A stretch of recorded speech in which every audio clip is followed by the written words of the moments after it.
Welcome again, everybody. This is John Fennelly for the Giants Guys, your all-encompassing New York Giants podcast. Today is May 29th, and that means the Giants will be out on the field over at the Quest Diagnostics Training Center in East Rutherford, New Jersey, for the fourth of 10 scheduled OTAs this spring. Our man Chris Bisignano of the Giant Insider was at the practice session today, and he joins us now. All right, Chris. How you doing today? I heard it was really hot out there today. Yes, it was. Turned out to be like an August training camp day.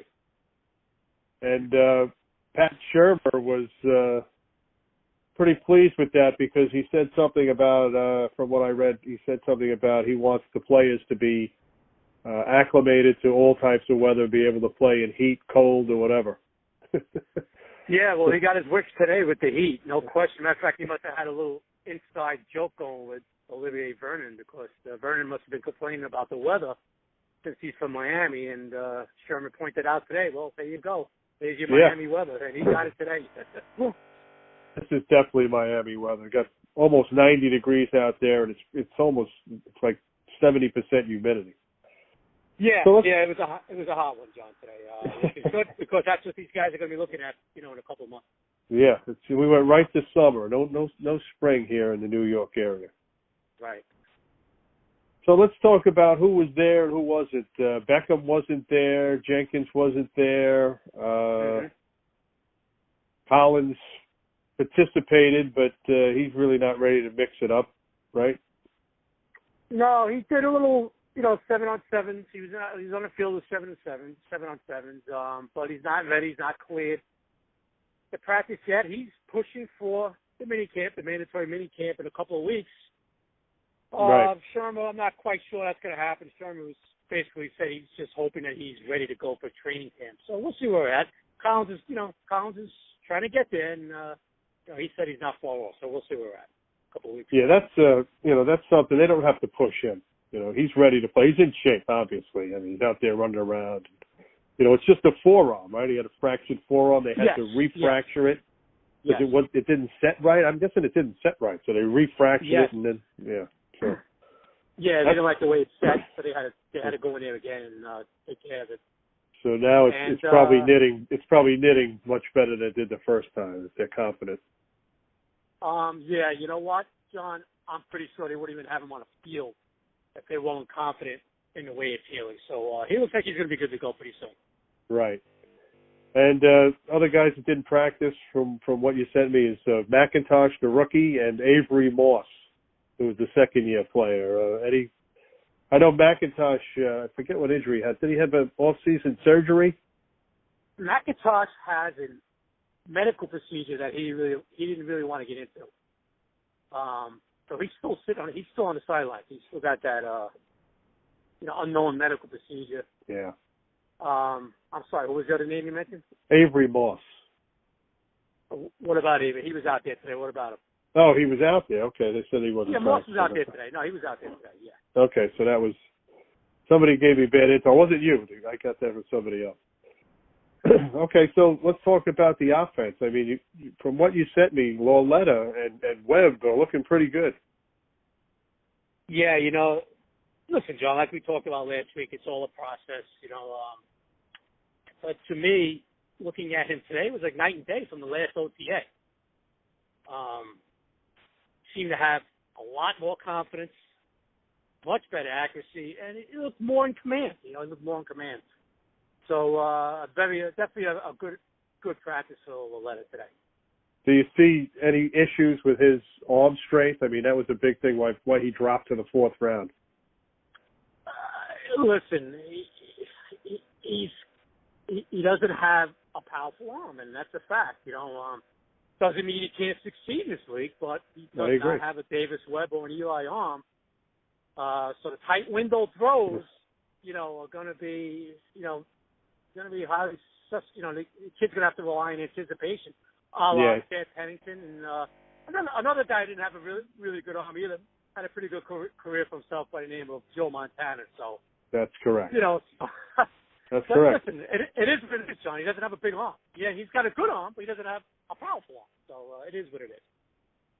Yeah, so there was a couple of guys that you mentioned, obviously, Evan Ingram, who I wrote a piece on in Giants Wire this week about how he's going to benefit from having all these other weapons like Odell and Saquon on the offense. And from what you're telling me is, he's catching the ball better. He's not dropping. Last year he had a lot of drops. Yeah, listen, he had that spell of, he had a run of games last year. He had some drops, and which I really believe is a lot of it was mental last year. It seemed like it was getting in his head. But this year, not many drops. I don't think I've seen him even drop a ball yet in practice. He's a hard-working kid, John, and he worked on it hard. He talked about that in the presser, the after-practice presser, and about how much he had to improve his game and how much he had to work on things. And without question, his hands was one of the things he had to work on, and he's so far looks really good out there. But the other tight ends, they're trying to get Red Ellison into the game. They don't want him out on the field and not having the defense think that he can't catch a pass. So they're throwing him the ball now, right? Yeah, excellent point, John. That's an excellent point. They don't want Sherman doesn't want Ellison out in the tight end spot and the defense not even paying attention to him. He was very involved in the offense today in the passing game. So expect to see him, use a lot. And like you said, you know what? If they want to fall asleep on him, John, if the defense kind of wants to fall, a linebacker or whatever it might be, wants to fall asleep on him, Sherman could make him pay this year. Yeah, that's a good point too. But what about Jarrell Adams? I mean, I haven't heard too much about him. I heard that he's looking much better, but where is he gonna fit on this team, you think? Right now he's a third tight end. He's kind of like in competition, he's battling out a little bit with Ryan O'Malley. He's a big kid, John. He's an athletic big kid, and the one OTA or one practice it was that I was at, he had a couple of nice red zone grabs.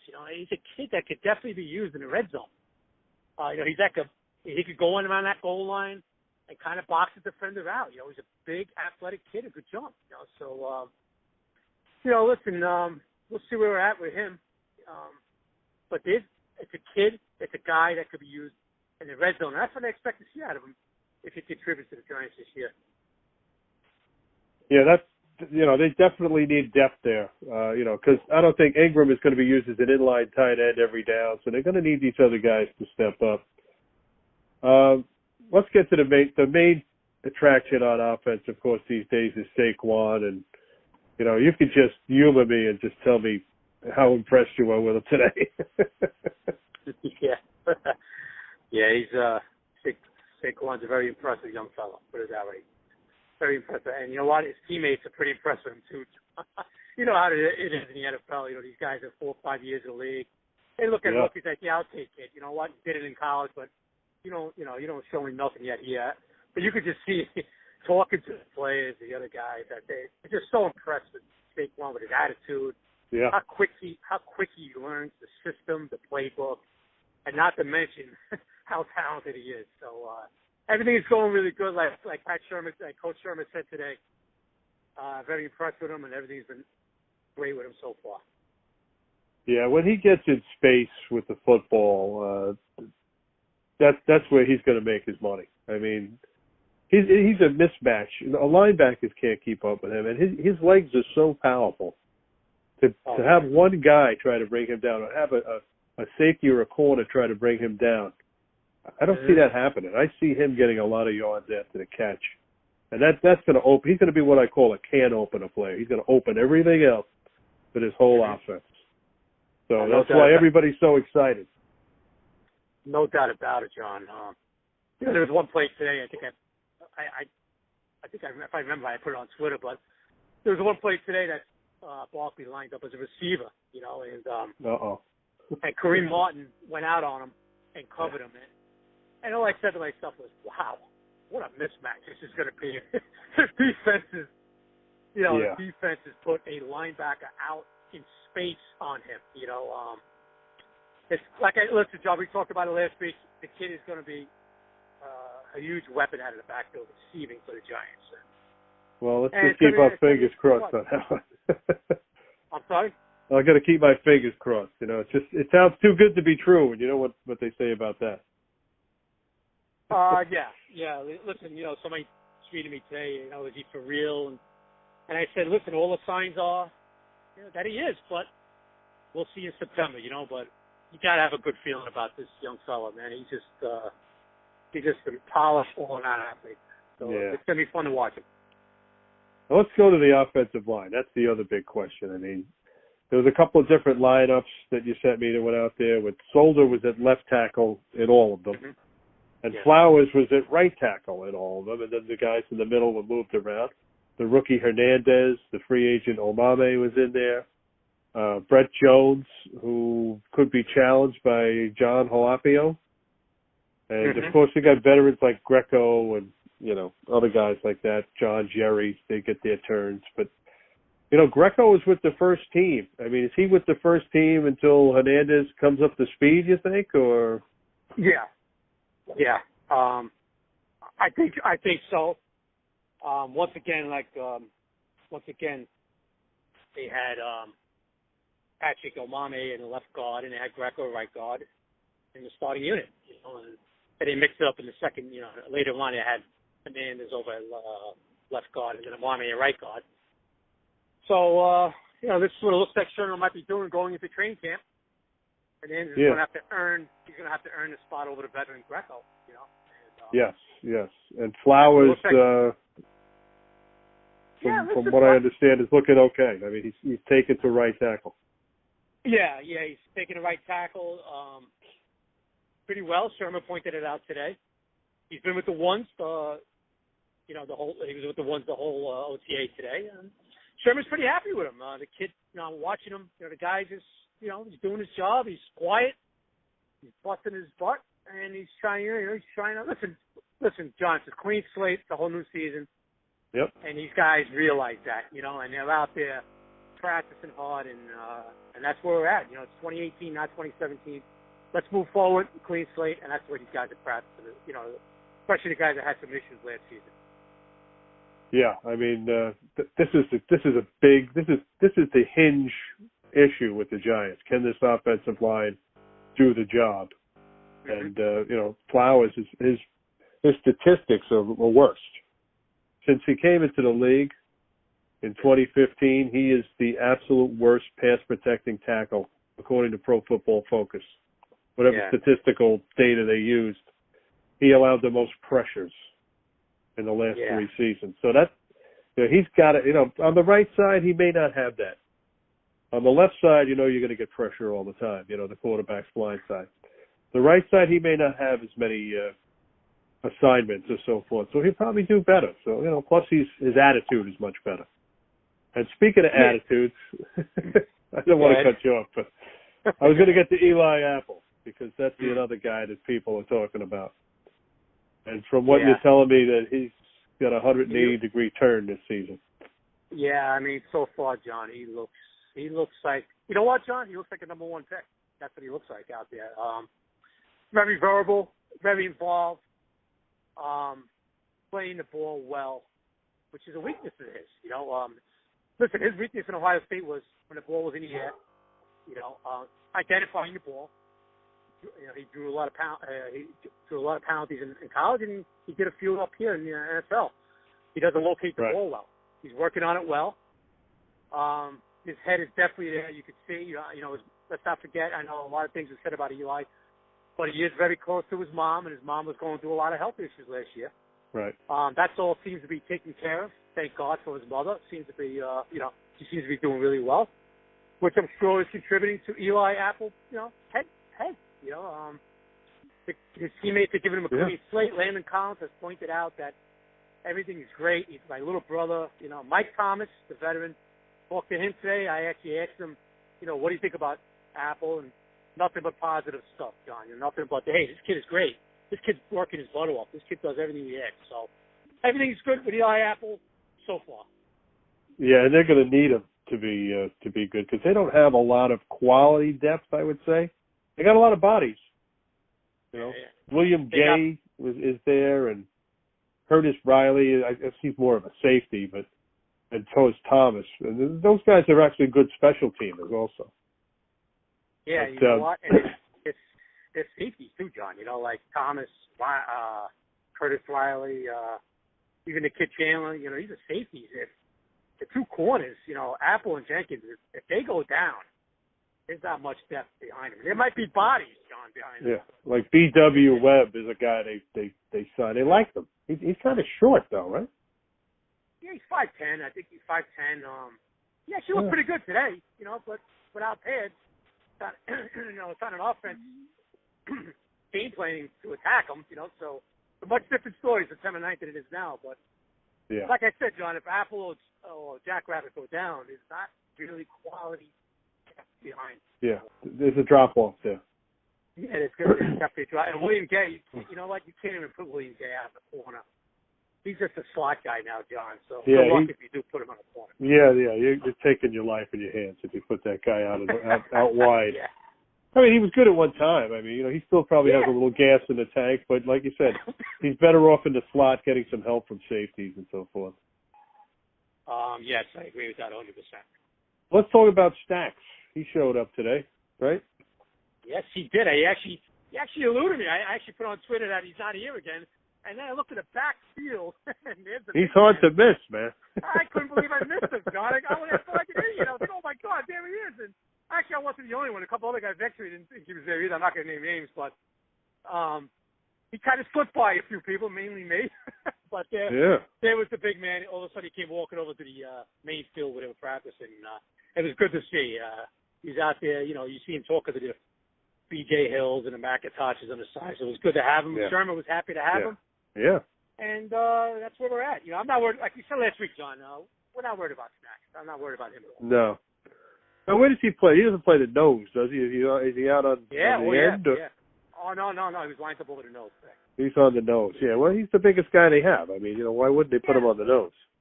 Yeah, listen, this isn't foreign territory to him. He played on the nose with for Rex in the Jets. Right. So this isn't new to him. And listen, he's built like a nose guard and a tackle, and that's where he's going to be lined up at. Yeah, he's a guy like that. I mean, he just have to learn. He just has to acclimate to the gaps, and so do the other guys, Tomlinson and I guess B.J. Hill was one of the other guys that was out there. What you said with the starting crew. Yeah, it was Tomlinson, Snacks, and B.J. Hill out there with the ones.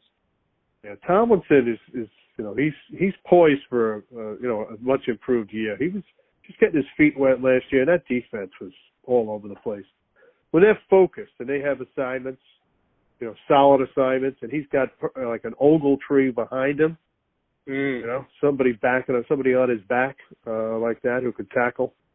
He's going to be much improved. He may even be a Pro Bowl level player. And you know what, John? He made the All-Rookie team last year, and he's got nothing but an upside. Great kid too, man. He's out there. He's all football. I expect him to have a pretty good year for us this season. So I think we're in good hands with Tomlinson. I know Reese likes to get ripped apart a lot, deservingly so. Don't get me wrong, but sometimes you got to give the guy credit. And Tomlinson was a good draft pick, John. Tomlinson he was. He's comes from a good program in Alabama, and he's just awesome. And I tell you what, John, it's gonna be really interesting watching Snacks tie up the center guards and watching Ogletree and B.J. Goodson do their thing. It's really looking forward to seeing Goodson if he stays. Hopefully, the kid stays healthy, and I think that's the key. Yeah, that would be the key for Goodson staying healthy. He was at Clemson. He was a very active player. He was all over the field. One of their best. I think he was their leading tackler on their championship team. Mm-hmm. So, he was very active. I like to see guys that are active out there, and he was one of them for Clemson. And you know what, John? He was one of them for us last year for the Giants. Until he got hurt. I think he had like 18 tackles that first game, 14 tackles. He was showing some signs that he was turning the corner as a pro. But now he's not going to be calling the plays, right? No. Matter of fact, he was asked about that. How does he feel about not being in charge anymore? And he said it was a little weird, but it's okay. Ogletree's Ogletree. Ogletree's a captain. He understands it, and that's really it. You know what? It's pretty funny, John, because Goodson's going to do a lot of blitzing and infectious defense. He's going to do a lot of A-gap blitzing. And you see it in practice. And I kind of asked him about that today. I said, how do you like the system? It looks like you're going to be doing a lot. And he just looked at me and he smiled like he had that, like that smile like, oh, yeah. He was smart enough to say, well, I don't really want to get into it too much. Because, right. He doesn't want teams to, he doesn't want teams to know what's going on. They've probably drawn it up in the classroom for the last couple of weeks, and they're all salivating to get out on the field. Yeah, and John, it wouldn't surprise me if Goodson had a 5-6 sack season this year. It really would. That would be apropos for them. They really need that. I mean, they need guys. They're talking about OV.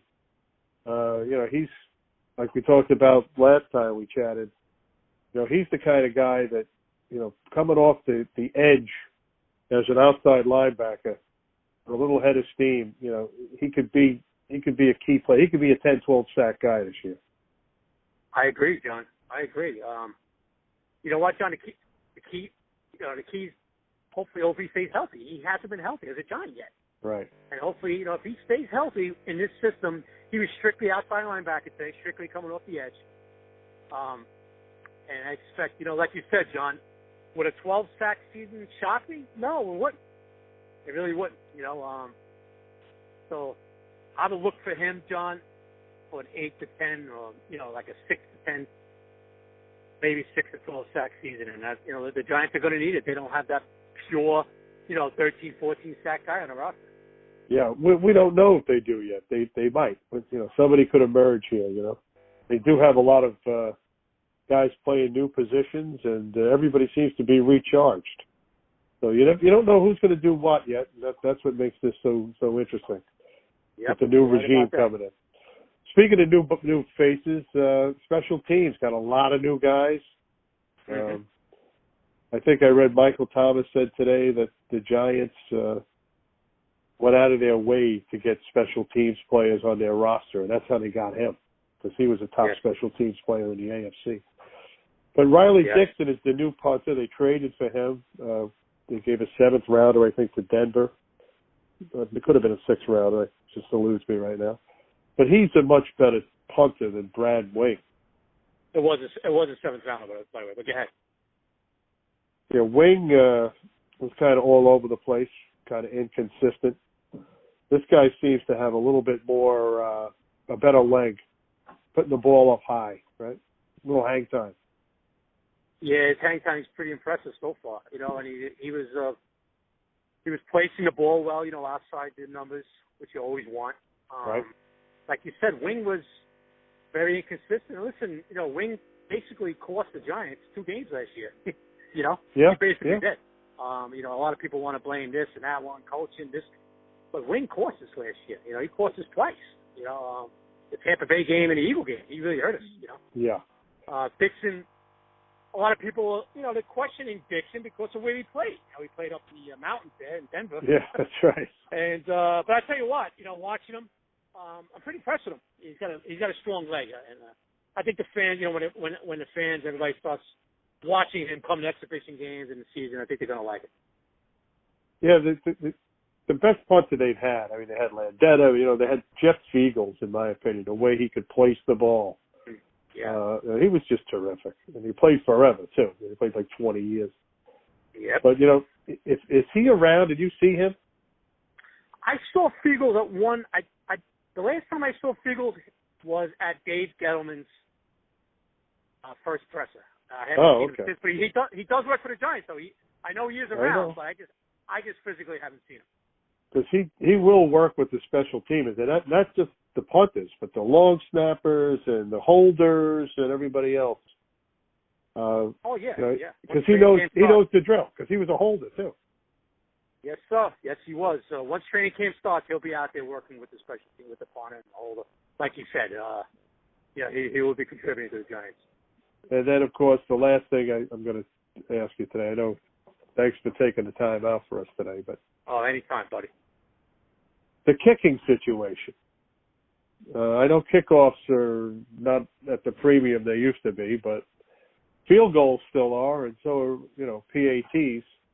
There's Marshall, I can't pronounce his name, Cohen or Kane? Cohen. Yeah, it's Cohen. Okay. I've never seen him kick, so I don't know anything about him. I know was Rosas there today? Yeah, he was there. Yeah. So he was the kicker last year, and I was lukewarm on him. I don't know anything about this other guy.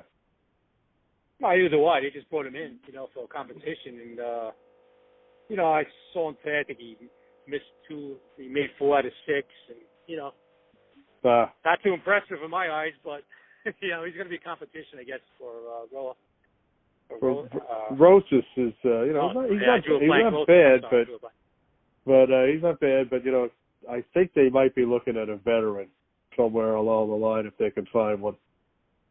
Yeah, I could see Sherman bringing in a veteran down in all. Yeah, I'm just not sold on that. They're taking special teams very seriously here. They can't have any question marks going into the season with that. Yeah, and you know what? He's got a strong leg, but there was a lot of returns last year. I remember one of the things that was with him last year is that, hey, this kid's going to boom it through the end zone.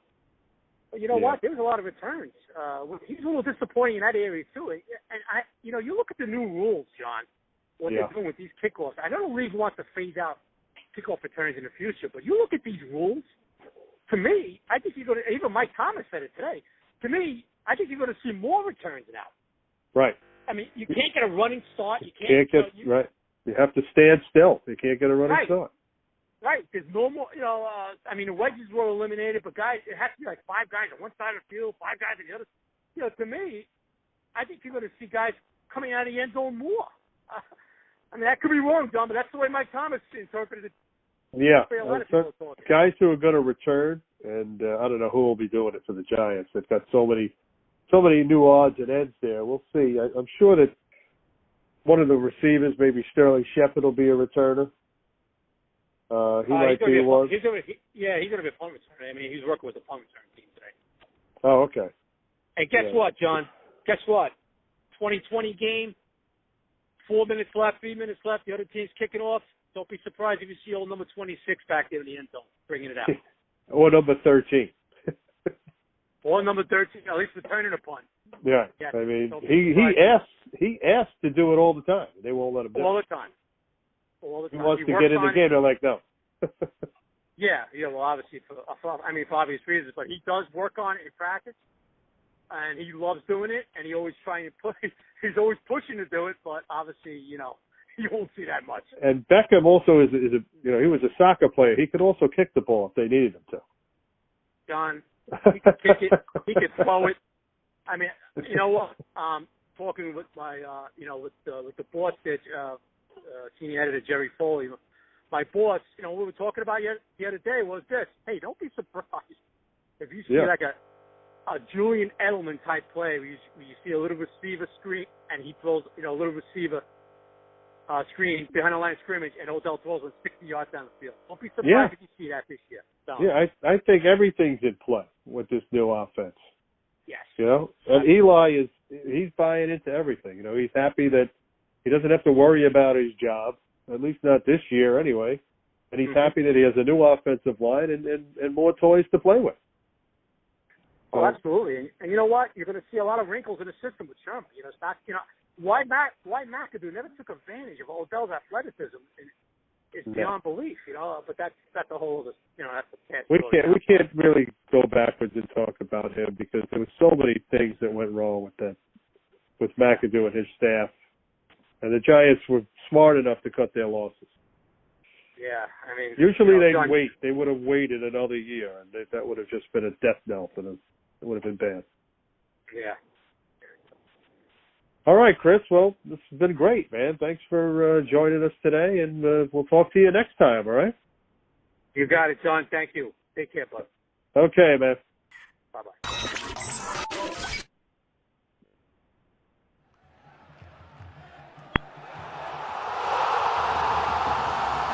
Ladies and gentlemen, you are listening to the Giants Guys podcast,